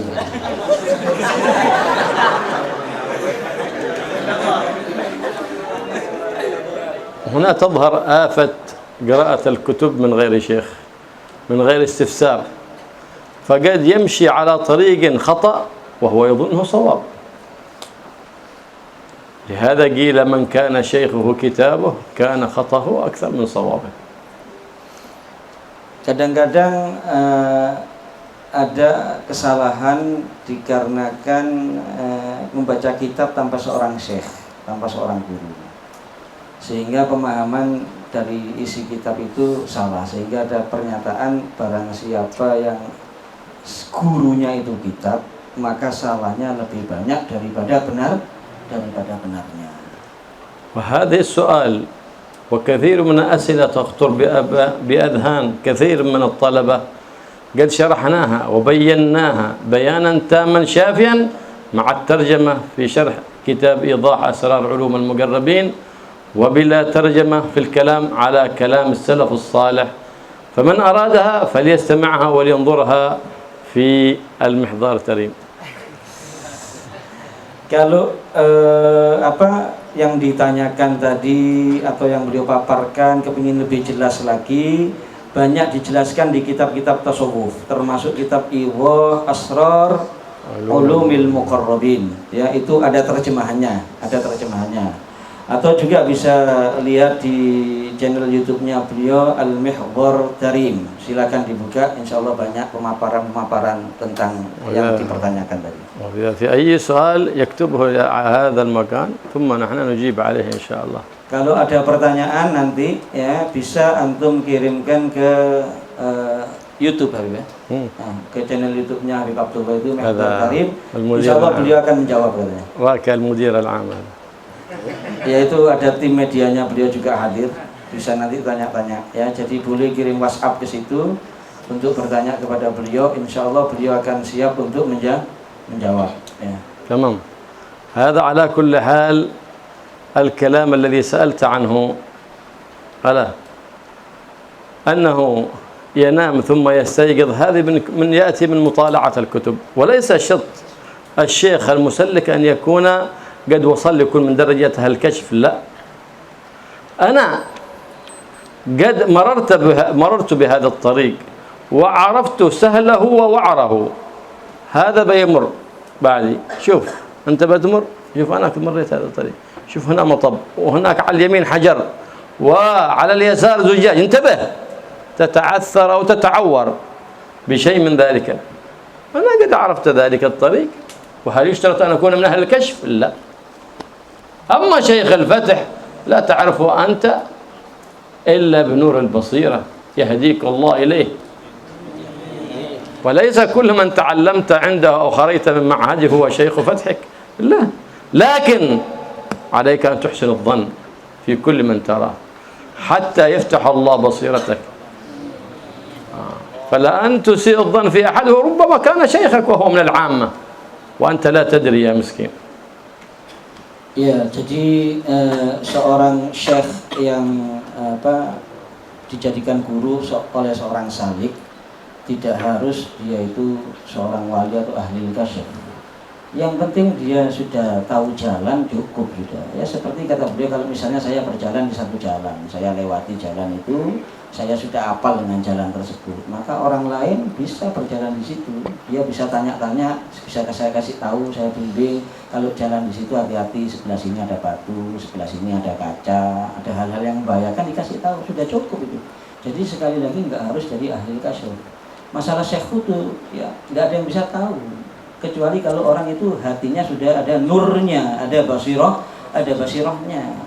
Dan ya belum tentu guru yang kamu belajar di pesantren tersebut itu adalah sebagai syekhul fatihnya kamu, tapi kamu harus husnudzon kepada semua orang, lebih-lebih kepada guru kamu, kepada orang yang di luar saja husnudzon kamu. Ya barangkali orang yang di luar itu yang kamu anggap orang biasa, ternyata dia syekh fatihnya kamu, syekh futunya kamu. Jadi itu bagi orang yang hatinya bersih nanti yang akan bisa mengetahui siapa syekh fatihnya dia. وليس الإنسان ينام ويقول هذا من التصوف، لا، ليس هذا من التصوف. التصوف مجاهدة للنفس في تقليل الطعام وتقليل المنام وتقليل الكلام والبعد عن خصال اللئام. Ya, jadi kalau turut tok duduk tasawuf itu. Ya, kalau tidur terus itu tadi bukan bisa dikatakan tasawuf karena bertentangan dengan tasawuf. Tasawuf itu kan mujahadatul nafas, memerangi nafsu, makan sedikit, tidur sedikit, bicara sedikit, menjauhi perkara-perkara yang tercela. Itu tasawuf. Sudah. Yakfi? التصوف الكبير عاد ما ظهر التصوف الكبير مع الظهر Yang tadi yang tanya itu perwakilan yang senior, apa yang junior tadi? Junior. Yang senior mana? Min ahli tasawuf al-kibar. Ada yang mau tanya? Nah, itu berdiri di belakang itu ya. Mungkin Iya. Perwakilan al-kibar. Iya, betul. Wis kadang mik wis pun langsung pertanyaannya. هذا وكيله Hah? هذا وكيل Oh antum. Oh ya. Bismillahirrahmanirrahim, karena saya mewakili dari teman-teman tasawuf junior. Loh, junior bisa nanti. Senior. Bismillahirrahmanirrahim. Kami dalam mengkaji kemarin menemukan muskilat yang sampai sekarang belum terjawab. Ketika kita tanya ke guru-guru mengenai tentang tajalli, وتحلي وتخلي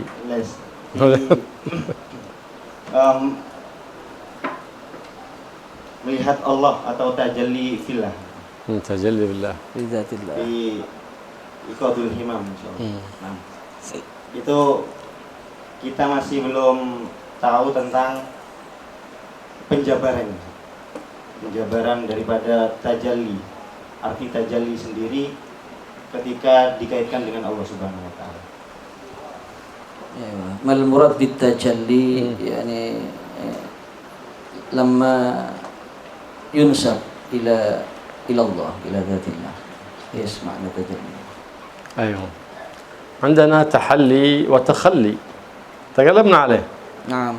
عرفنا تخلي عن مذموم وتحلي بمحمود فإذا حصل ذلك التجلي عبارة عن ثمرة ما هو التجلي؟ نور يقذفه الله في قلب العبد الذي تخلى وتحلى فتنكشف له الأشياء على حقيقتها من كمال التسليم والرضا. ليس المعنى أنه يرى الله، من كمال الرضا بقضاء الله وقدر، فلا يشهد إلا الله ولا يرى فعل في الوجود إلا الله، فهو ينادي لا إله إلا الله، لا معبود إلا الله، لا إله إلا الله، لا مقصود إلا الله، لا إله إلا الله، لا موجود إلا الله، لا إله إلا الله، لا مشهود إلا الله. وهذا هو التجلي. Paham sudah ya. Jadi beliau tadi kan sudah menyinggung at-takhalli, yaitu membersihkan hati dari sifat yang tercela, dan at-tahalli menghiasi hati dengan sifat yang terbu. At-tajalli itu buahnya. Apa itu at-tajalli? Nur yang Allah masukkan dalam hati seseorang yang sudah bertakhalli dan bertahalli tadi.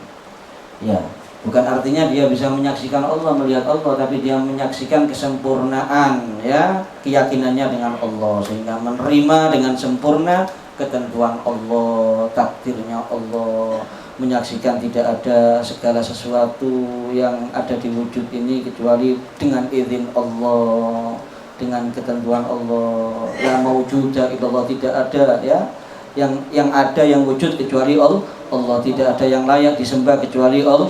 Allah tidak ada yang disaksikan kecuali Allah.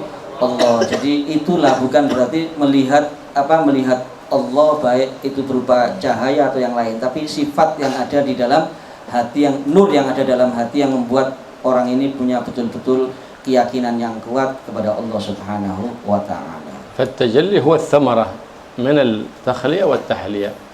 فهذه المسائل ومثلها قد شرحناها في شرحنا على الحكم في نفس الموقع هذا لكن بلا ترجمة. Ya, jadi tadi diulangi lagi oleh beliau, tajalli sekali lagi buah daripada at-takhalli dan at-tahalli. Beliau juga pernah menjabarkan di dalam syarah hikam, ya, pengajian beliau syarah hikam juga bisa dilihat di channel YouTube, ya, di channel YouTube-nya beliau ada di situ, tapi tidak ada terjemahan bahasa Indonesianya, tapi insya Allah banyak yang paham. Khalas, yakfi. Ditutup dengan apa? Fatihah. ياخذ الرقم حق راكا هذا أي سؤال ولا شيء.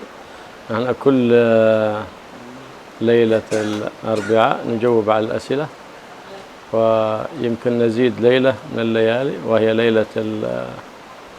ليلة الأحد للأجوبة على الأسئلة الواردة ممن يتابع هذه الدروس. فأي سؤال في تصوف أو في فقه أو في حديث أو في غيره من علوم الدين فيسأل عبر الواتساب أو عبر الاس ام اس بعد المغرب بعد المغرب، فإن شاء الله يحصل الجواب. وهناك إن شاء الله على منهج السلف الصالح وعلى عقيدتهم وعلى طريقتهم وعلى منهج من أسس معهد سودوغيري. Kata beliau, silakan, beliau itu punya waktu untuk tanya jawab di YouTube setiap malam Rabu sama malam Ahad ba'dal maghrib. Ba'dal maghrib, silakan kalau ada pertanyaan-pertanyaan bisa ditanyakan di situ, maka insya Allah beliau akan jawab.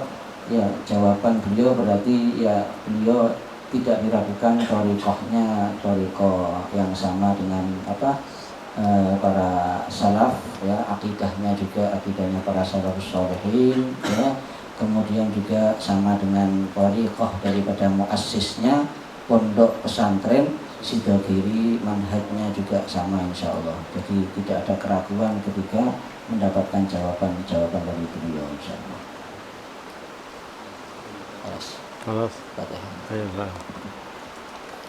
أي الله يعلمنا وإلا علمه ما جهلنا ويفقنا عمل بما علمنا وزينا الإخلاص فيما علمنا وفيما عملنا يا رب العالمين، ويصلح قلوبنا وقوالبنا ويخلينا عن كل خلق ذميم ويحلينا بكل خلق حميد كريم ويرزقنا كمال اتباع النبي محمد الرؤوف الرحيم. يا حي يا قيوم يا ذا الجلال والإكرام أصلحنا وأصلح لنا قلوبنا وأصلح قوالبنا وأصلح نياتنا وأصلح مقاصدنا واغفر لنا ذنوبنا واستر لنا عيوبنا وارزقنا كمال التقوى وكمال الاستقامة وكمال الاتباع لحبيبك محمد صلى الله عليه وآله وسلم، وأعذنا من أحوال أهل الندامة ووفقنا يا رب العالمين كل ما يرضيك عنا وجنبنا كل ما يسخطك عنا، وأغثنا يا رحمن يا حي يا قيوم غياثا هنيا غياث الإيمان غياث الإيقان غياث الإحسان يا حنان يا منان يا قديم الإحسان.